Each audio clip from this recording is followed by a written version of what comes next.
पाटील, काल उपोषण सुटलं आणि काल तुम्ही निर्माणीचं सांगितलंय की आता मला जायचं. उपोषण तर तुम्ही सोडलंय, मग सरकारला काही तुमच्या मागण्यांसाठी काही कालावधी दिलाय का? नाही, कालावधी द्यायचा काही संबंधच नाही. काल ज्यावेळेस उपोषण स्थगित करण्यात आलं त्यावेळेस मुख्यमंत्री फडणवीस साहेबांनी सुद्धा दिल्लीवरून सांगितलं, दिल्लीत होते वाटतं ते, त्यांनी सांगितलं की आम्ही सगळ्या मान्य मागण्या करणार आहोत आणि कायदेशीर ज्या काय आहेत त्या पण करणार आहेत. मग आता गॅजेट तीनही, हैदराबादचं गॅजेट हे कायदेशीर आहे, सातारा संस्थांचं, बॉम्बे गव्हर्नमेंटचं आणि औंध संस्थांचे पुरावे हे तर कायदेशीर. राहिलं याबरोबर कायदेशीरला दुसरी बाजू आणखी आहे, सगळी सोयरी अंमलबजावणी ही कायदेशीर.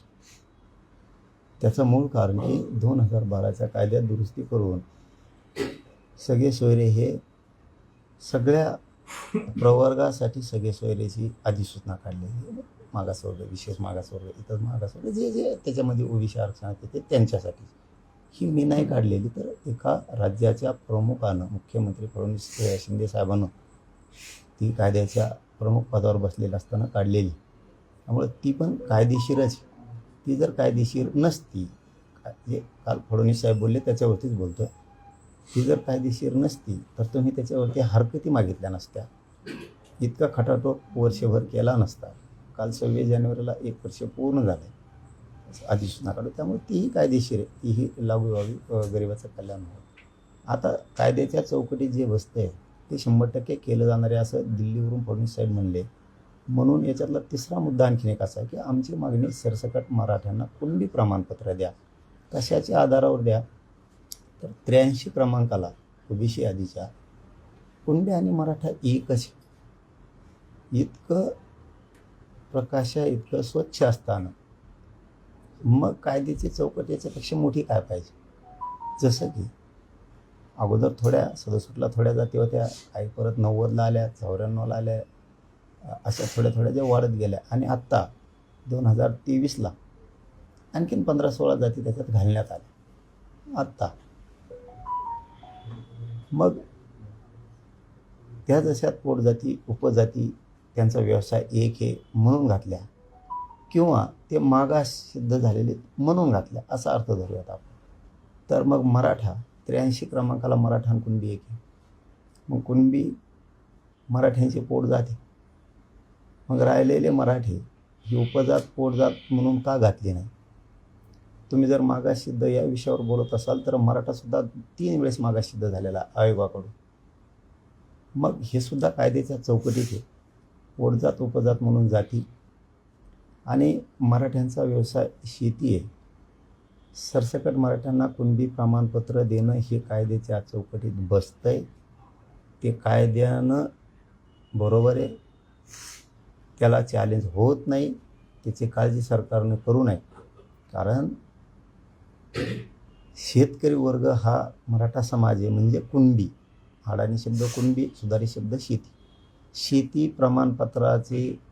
प्रमाणपत्र घ्यायला आम्हाला कसली लाज नाही. या पृथ्वीतलावर राहणारा प्रत्येक माणूस शेतीवरतीच राहतो, शेतीच कसतो, उपजीविका भागवतो आणि देशाला अन्नधान्याचा पुरवठा करतो. त्याच्यामुळे शेती प्रमाणपत्र घेण्याची लाज नाही, कारण क्षेत्रीय मराठी पण आम्हीच आहेत आणि शेती कसणारे पण आम्हीच आहेत. त्यामुळे फडणवीस साहेबांनी जे काल सांगितलं आहे त्यावर त्यांनी खरं भरावं आणि आता मात्र आमचा अंत पाहू नये. आणि शेवटचं आता एक याच्यातलं की ज्या काल 5-7 मागण्या त्यांनी अंमलबजावणी करायचे ठरवले, त्यातली पहिली मागणी आहे, हैदराबादचं गॅजेट शिंदे समितीकडं आहे, त्याच्यावर अभ्यास झालेला आहे अभ्यास पूर्ण. फक्त आता ते सरकारनं स्वीकारून लगेच त्याची अंमलबजावणी करायची. सातारा संस्थांचं, बॉम्बे गव्हर्नमेंटचं गॅजेट आणि औंध संस्थांचं सुद्धा पाहिजे, जेणेकरून पश्चिम महाराष्ट्र, काही खानदेश आणि विदर्भ हे राहिलेले सगळे लोक त्या आरक्षणात येतील. म्हणून ते घेणं, त्यांनी अंमलबजावणी करणं अत्यंत गरजेचं. त्यांनी सांगितलेलं आम्ही ते आता तातडीनं करतो आहे म्हणून. म्हणजे कालच्या मागण्याबद्दलचा विषय चालला आहे आपला आता. दुसरा की माननीय शिंदेसाहेब, न्यायमूर्ती शिंदेसाहेबाची समिती जी गठीत केली होती, ती शिंदे समिती गठीत केली होती, ती बरखास्त करण्यात आली होती अशी माहिती मिळाली आम्हाला. आणि जे मंत्रालयाच्या मजल्यावरती ऑफिस होतं तेही बंद करण्यात आलं, ही माहिती आम्हाला खात्रीलायक मिळाली होती आणि ती खरी आहे. मग एवढा अन्याय होत असताना मराठा समाजावरती, ज्या मराठा समाजासाठी कायद्याच्या चौकटीत राहून फडणवीस साहेब म्हणतात तसं ती बरखास्त करण्याची नामुष्की तुम्ही का ओढली तुमच्यावरती, आणि एवढा आमच्यावरती अन्याय का? म्हणून ती आता शिंदे समितीला 1 वर्षाची मुदतवाढ द्यायचं त्यांनी कबूल केलं आहे. तिला मनुष्यबळ द्यायचं कबूल केलं आहे. मोडी लिपीचे अभ्यासक, फारसीचे, उर्दूचे अभ्यासक द्यायचंही कबूल केलं आहे जास्तीचे. सगळ्या तालुका जिल्हा स्तरावरती कक्ष स्थापन करायचं ठरवलं की नोंद निघाली की कुणबी प्रमाणपत्र ताबडतोब द्यायचं म्हणून. आणि महाराष्ट्र राज्यासाठी 24 तास माननीय न्यायमूर्ती शिंदे साहेबांची समिती काम करणार. जर कुठल्या अधिकाऱ्याने हायगाई केली तर त्यालाही बडतर्फ करण्यात येईल. नोंदी सापडलेला असं प्रमाणपत्र देण्याबद्दल, व्हॅलिडिटीबद्दल, हे विषय झाला. आणि त्यांनीच तिसरा मुद्दा की त्यांनीच आम्हाला सांगितलं होतं की सरसकट केशी घेण्यात येणार आहेत मागं राज्यातल्या. त्या आता प्रक्रिया लगेच सुरू होणं गरजेचं आहे. आमचा संयम बघूही नाही. मराठा आरक्षणासाठी बलिदान दिलेल्या पोरांना 10 लाख रुपये आणि सरकारी नोकरी. कारण तिथं मात्र एक कोणाच्या तरी लेकराचा जीव गेला, कोणाची तरी मुलगी या दुनियात नाही आहे. त्यांच्या भावनेशी किंवा त्यांच्या बलिदानाशी मुख्यमंत्री फडणवीस साहेबांना खेळू नये ही आमची त्यांच्याकडं विशेष मागणी. आणि ती त्यांनी ते तातडीनं करावं. म्हणजे काहींना वाटत असेल काय झालं आणि काय नाही झालं. शिंदे समिती सुरू होणं आणि तिने नोंदी शोधणं म्हणजे मराठा समाजाला नवीन संजीवनी मिळाल्यासारखा तो विषय आहे. कारण आमच्यासाठी नोंदी शोधणं राज्यभरात लेकरांचं कल्याण होणं. त्याचबरोबर आपण त्यांच्याकडे ECBCचा मुद्दा मांडला की आम्ही नको बोललो होतो तरी तुम्ही दिलं आणि आमचं EWS घातलं. तुम्ही EWSचं ऑप्शन पुन्हा सुरू करा. आणि जे ECBC 10%मधून पोरांची ॲडमिशनं झाली आहेत, भरत्या झाल्यात, त्यावेळेस तुम्ही ते आता 100% कॉलेज फीस मागायला ते तातडीनं आदेश करून त्या फीस मागायचा बंद झाल्या पाहिजे. मोफत मुलीच्या शिक्षणाच्या अंमलबजावणीच्या बद्दलचा खूप त्याच्यात किचकट प्रक्रिया आहे. त्या मोफत केलं तुम्ही ते काय मोफत ठेवावं. आणि शेवटचं EWSमधून ज्या पोरांनी कोणाच्या भरत्या झालेल्या आहेत, कोणी ॲडमिशनं घेतलेले, तर त्यांना ते त्यावेळेस ॲक्सेप्ट केलेलं असल्यामुळं त्यांचा कोणाचाही फॉर्म असेल, कोणी ॲडमिशनमध्ये असेल किंवा नोकरीत असेल, ते रिजेक्ट करण्यात येऊ नये. आणि संतोष भैया देशमुखांच्या सगळ्या मारेकऱ्यांना पकडण्यात आलं पाहिजे. या संतोष देशमुखांना विचारतोय, धनंजय मुंडे भगवानगडावर गेलेले आहेत. तिथले महंत असं म्हणाले की धनंजय मुंडेंना टार्गेट करण्यात येत आहे, त्यांच्यावर राजकीय आरोप करण्यात येत आहेत, ते पूर्णपणे निर्दोष आहे आणि भगवानगड त्यांच्या पाठीशी आहे. तुम्ही सुद्धा धनंजय मुंडेवर आरोप करणाऱ्यांपैकी एक आहे. कसं बघताय सगळ्यांकडे? भगवानगडावर नामदेव शास्त्रींनी सांगितलं असं. मी नाही ऐकलं. मला नाही वाटत की न्यायाचार्य एक मोठे महंत आहेत. बघा, महाराजांबद्दल, गडाबद्दल, महंताबद्दल बोलणं हे राजकारणी काही डागाळलेले लोक असतात. आणि संत महंत म्हणजे एक संस्कारी देणारे, संस्कारी पिढी घडवणारे, समाज घडवणारे, ते एक प्रकारचं न्याय मंदिरच असते. ते न्यायाचार्य पण एक महंत. त्यामुळे ते बोलले असतील की नसतील मला माहीत नाही, पण मला वाटत नाही ते बोलले असतील. पण त्यांना दोष देऊन उपयोग नाही असं मला वाटतं. जाणाऱ्यानं शिकवलं असेल एखाद्या वेळेस. जाणार त्यांना काय बिचारायला माहिती, बस जाणाऱ्याने सांगितलं असं असं म्हणा, तसं म्हणा, मग असं झालं, मग तसं झालं. कारण ते काय सांभाळू शकणार आहे. तुम्ही जर पापच करायला लागले, ते महंत आहे. कारण ऐश्वर्य संपन्न ते श्रद्धास्थान आहे मोठं. आणि ते असे कुठं खुणाबद्दल, खंडण्याबद्दल, चोऱ्याबद्दल, बलात्काराबद्दल, छेडछाडीबद्दल अशांबद्दल बोलतील असं वाटत नाही. आणि त्यांना दोष देण्यापेक्षा शिकवणारा जो गेला आहे याला आता कुठं हात पसरावं हेच कळायला तयार नाही, आपण काय करून घ्यायलो हेच कळायला तयार नाही. त्यामुळे त्यांना दोष देऊन उपयोग नाही. शेवटी मरण पुढं दिसल्यावर असं होतं. समाजाचा पाठिंबा घेण्याचा धनंजय मुंडेंचा प्रयत्न आहे. नाही. कारण भगवानगड म्हणजे बंगाली समाज, एक लिमिटेड.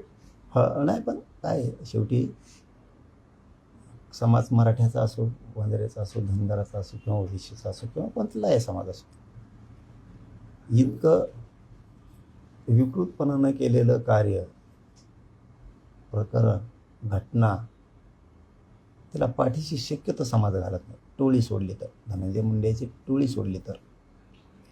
कारण वंजारी समाजाला तर खूप अशा की त्यांना ह्या गोष्टी नाही मान्य.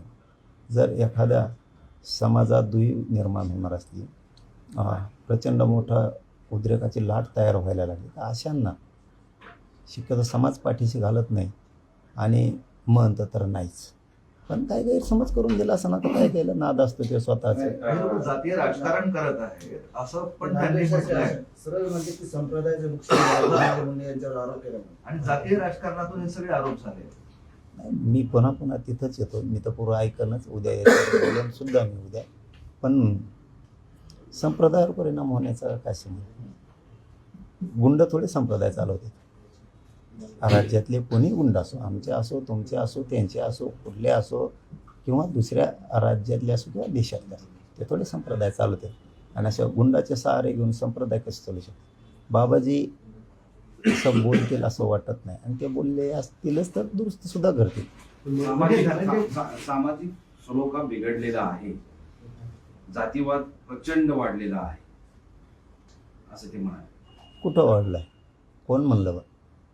ते म्हणाले नामदेव शास्त्री. नाही, मला आता असं डाऊट यायला लागला आहे की हे शिकेलं आहे, उगाच बोलायला लावलं दिसतं. ते माणूसच वेगळे आहेत.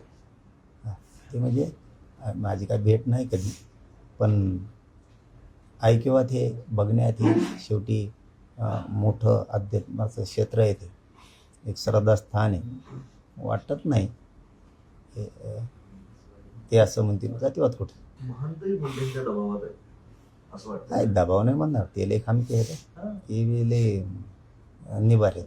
म्हणजे आता आपल्याला नाही याचा अर्थ परत दुसराच काढायचा. ते स्पष्ट आणि तसं ते दणका असतो त्यांचा, स्पष्ट दणका.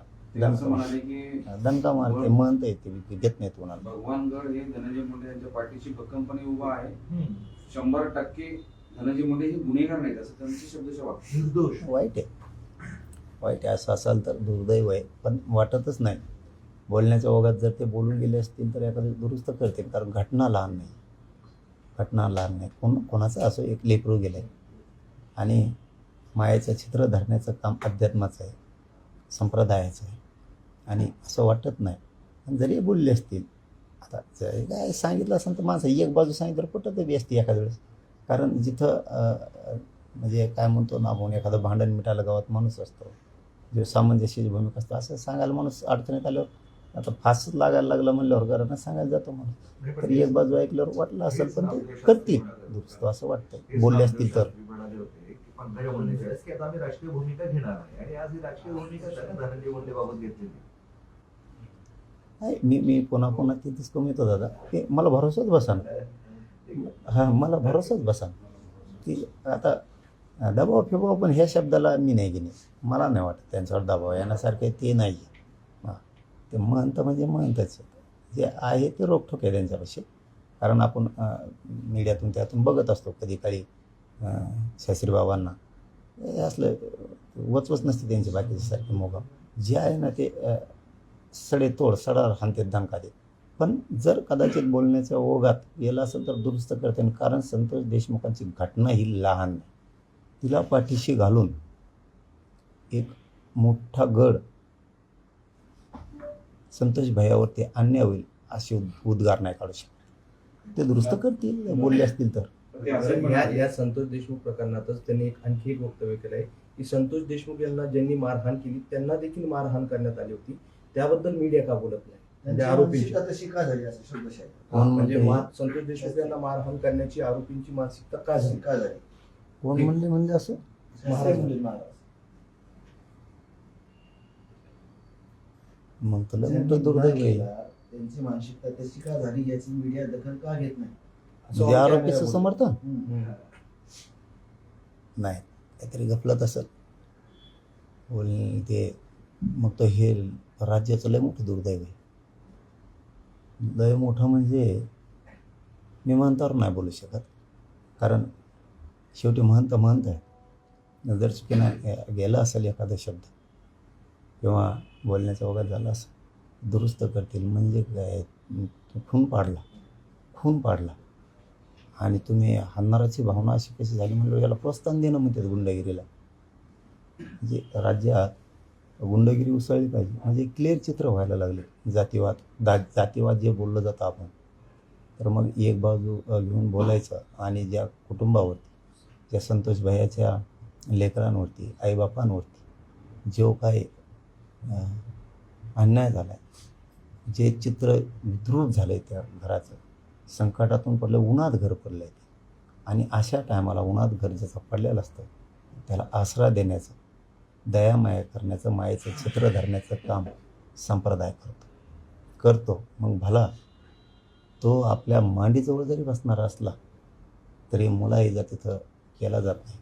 आणि त्या मुशीतली तेही महाराज आहेत की कोणाचाच गुन्हेगारांचा मुलाहिजा करणार नाही. पण जर असं असेल तर ही दुर्दैवी गोष्ट आहे. ही भयंकर मोठा विषय, मग खूप मोठा विषय मग ह्यो.